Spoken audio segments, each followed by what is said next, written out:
Hello అండి. అందరు బావున్నారా? ఈ కొత్త సెటప్ అనమాట. కుండీలు మొత్తం అన్నీ ఇక్కడ పెట్టాము. మొన్న కాస్కో నుంచి తెచ్చిన 10 కంటైనర్స్ ఇంకా చిన్న చిన్న కుండీలన్నీ మొత్తము. ఇంకొక 4 ఆ పక్క ఉన్నాయి గానీ మిగిలినయి మొత్తం ఇక్కడున్నాయన్నమాట. ఎందుకిలా అంటే ఫుల్ సన్ ఒస్తది ఈ ఏరియాలో. ఇంక గ్రౌండ్‌లో పెడితే ఆ గ్రౌండ్‌లో గ్రోయింగ్ స్పేస్ తగ్గిపోతుందని ఇక్కడ సిమెంట్ గదా! అన్ని ఇక్కడ పెట్టామన్నమాట. ఇంకా బాక్ చాయ్ గూడా హార్వెస్ట్ చేద్దాము. చాలా చిన్న వీడియో ఈ కంటైనర్స్ న్యూ సెటప్ బాక్ చాయ్ ఎప్పుడు హార్వెస్ట్ చేయాలని చూపిద్దామని చేశాననమాట. 2 మినిట్స్ వీడియో అంతే.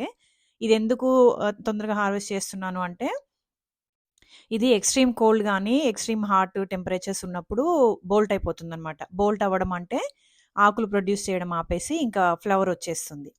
అలాంటప్పుడు మనము ఆ ఫ్లవర్ రాకముందే మనం కోసేసుకొని వాడుకోవచ్చనమాట.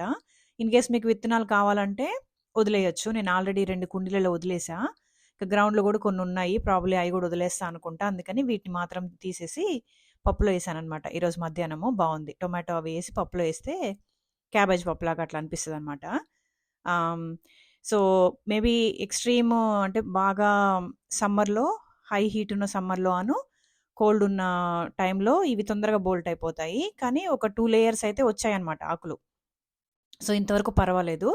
దానివల్ల ఏంటి మనకి తొందరగా హార్వెస్ట్ ఒస్తుంది. ఆ 2 లేయర్‌లొచ్చినా గూడా మనకి ఎక్కువ పండించుకోవచ్చు గాబట్టి, ఇది ఈజీ అనమాట. మాకు ఇప్పుడు కాలిఫోర్నియాలోనైతే ఈ బాక్ చాయి ఏ సీజన్‌లోనైనా పండించుకోవచ్చని అర్థమైంది. కాకపోతే కొంచెం ఆకులు తక్కువొచ్చి బోల్ట్ అయిపోతుంది. వింటర్‌లో సమ్మర్‌లో. కానీ తొందరగా హార్వెస్ట్ చేసుకోవాలనమాట ఫ్లవరింగ్ రాకముందే.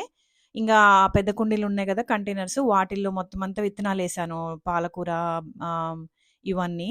అవి మొలుస్తున్నాయి. అవన్నీ ఇంకా కొంచెం మంచిగా అయిన తర్వాత స్ట్రాబెర్రీస్ కూడా వచ్చిన తర్వాత అవి చూపిస్తాను ఏమేమున్నాయని. అదండి క్విక్ వీడియో. ఉంటాను మరి.